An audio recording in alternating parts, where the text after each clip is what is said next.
The following is a review for critical, analytical, and educational purposes only, and is protected under Article 17 and 107 in the United States Fair Use Code. This video is not an infringement on copyright. Please enjoy the video. Hello ladies and gentlemen, my name is Trilbee, and today we'll be taking a look at Marvel's latest entry in their cinematic universe, Thor: The Dark World. If we do nothing, they'll destroy us.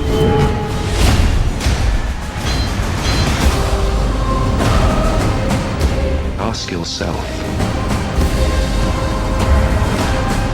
what will you sacrifice for what you believe?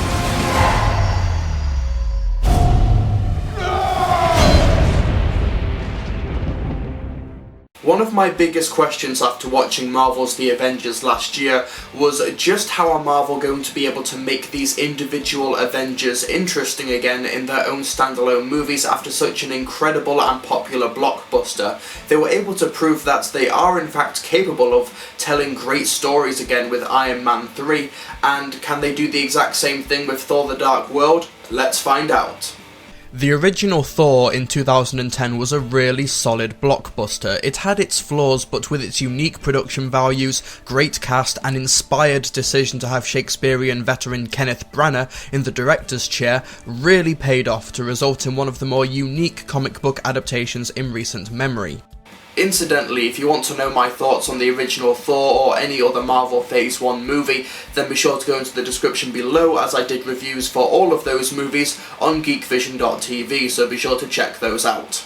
Thor: The Dark World takes place shortly after the events of the Avengers, with Loki safely locked away in the prisons of Asgard, and Thor bringing peace to the Nine Realms, which erupted into chaos in his absence. While searching for Thor, physicist Jane Foster discovers a powerful ancient force which possesses her body and awakens a dark evil that seeks revenge against Asgard and hopes to plunge the universe into darkness. Whereas Iron Man 3's narrative was more of a metaphor for Tony Stark's emotional journey throughout the movie, Thor: The Dark World's narrative is much more conventional, with Thor having to face a giant threat, but all of this character stuff is also happening around it. Not that there's anything wrong with that type of structure, and Thor: The Dark World does a good job at balancing these two separate entities, and not letting one detract from the other too much. Most of the focus goes to the character development in the wake of the Avengers, with Thor no longer trusting his brother, and Loki wondering whether or not there is still good inside himself. And for the record, Loki is easily the strongest part of the movie, as his character really does go through a very complex and compelling arc. Not to spoil anything, but something happens in the movie that shakes his entire worldview, and seeing what Loki does as a result of this is really engaging stuff, and as is expected, Tom Hiddleston is brilliant as Loki, and it's great seeing his reactions to people who were once his friends wanting to kill him. But yeah, you already knew that Tom Hiddleston was going to be awesome, but how did the rest of the cast members fare? Well, Chris Hemsworth does great once again as Thor, Anthony Hopkins is brilliant as always. It's nice that Natalie Portman and the rest of the Warriors 3 and Sif have a lot more to do in this installment, and finally Rene Russo gets some moments in the spotlight as Frigga, the Queen of Asgard, and Idris Elba, pure badass. But the roster of characters has also been expanded, with Christopher Eccleston as the villain. Eccleston is a very underrated actor, and I really hope that this movie helps him break into Hollywood, unlike G.I. Joe: The Rise of Cobra.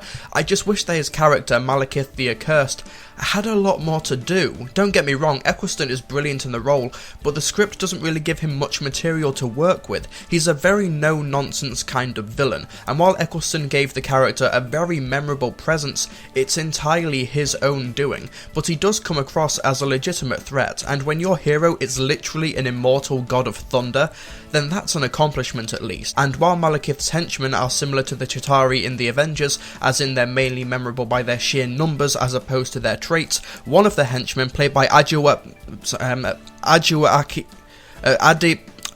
Echo from Lost, is pretty badass as Algrim. One of the things that made me cautious about this sequel is that Kenneth Branagh has not been involved in the production at all. In fact, he's been replaced by Alan Taylor as the director, and Alan Taylor has mainly been known for directing episodes of Game of Thrones, but thankfully my concerns were unfounded, as Alan Taylor does a fantastic job. In fact, when it comes to the production values, he actually handles the blockbuster sensibilities of the franchise better than Branagh did. While Thor took inspiration from Flash Gordon and Shakespeare, Thor the Dark World takes many cues from Star Wars, Lord of the Rings and Taylor's own Game of Thrones, and kudos to Taylor for making all those inspirations gel into something cohesive. This is easily the most inventive blockbuster since, well, Iron Man 3, with the final battle being one of the best action scenes of the year. I cannot recall an action scene in a mainstream blockbuster being so inventive, with the action taking place in the underground, across buildings, and even spanning different universes, all at the same time. Oh, and it's clear that the writers are finding lots of awesome and inventive things for Mjolnir to do, which is always awesome, as Mjolnir is a fantastic weapon. The costumes are awesome, the lighting is awesome, and Alan Taylor is clearly a very capable blockbuster director. The Terminator franchise is in safe hands. And just like the first movie, there's also a lot of well-executed comedy. Joss Whedon apparently came in to do a few rewrites on some scenes, and his fingerprints are all over these comedic moments. And because of the darkness of some scenes, these two tones help balance each other out perfectly. The comedy makes the darker moments more impactful, and the dark tone makes the comedy much more entertaining and refreshing when it happens. It's also a very brave movie, as by the end there are many changes to the status quo, with a cliffhanger that has me yearning to revisit Thor's universe. It's not a perfect movie by any means. Like I said, Christopher Eccleston isn't really given a lot of material to work with, and there's a lot of sciencey mumbo-jumbo in the third act that doesn't really make any sense and isn't very well explained. But here's my conclusion.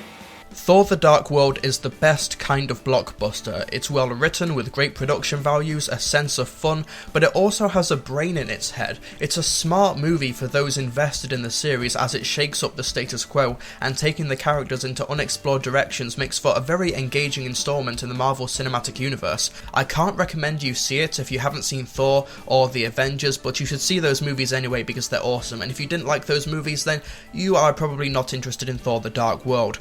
I have a few minor problems, but that's all they are, minor problems, and they don't hold Thor the Dark World back from being an engaging, fun, and downright awesome movie. It's the complete package. I give it 4.5 stars out of 5. Oh yeah, and stay through the credits.